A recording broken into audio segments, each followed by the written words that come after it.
The Strawberry Hill Baking Company was started in 1903 after an immigrant family moved from Croatia to Kansas City. The Poviticas or Povi, they sold was from a secret family recipe.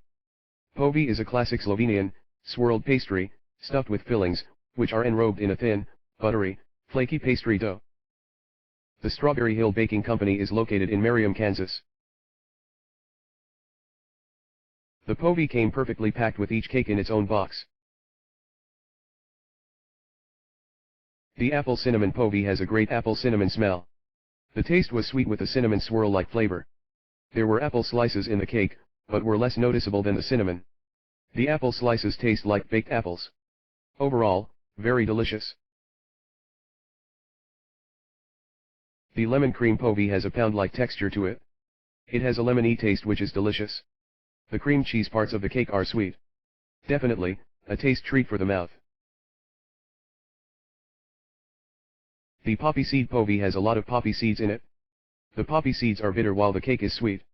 The great contrast in flavors makes a unique tasty treat. With the strawberry cream cheese Povi, you can see the strawberry color throughout the entire cake, while the cream cheese was more in one section of the cake. The cake has a sweet strawberry taste. The cream cheese was less sweet. This Povi will appeal to everyone, especially those who love strawberries. I have eaten similar type cakes including kulachi, but these cakes are different. There is notable more filling than cake in the Strawberry Hills Baking Company's cakes. These cakes offer a unique treat from Kansas City.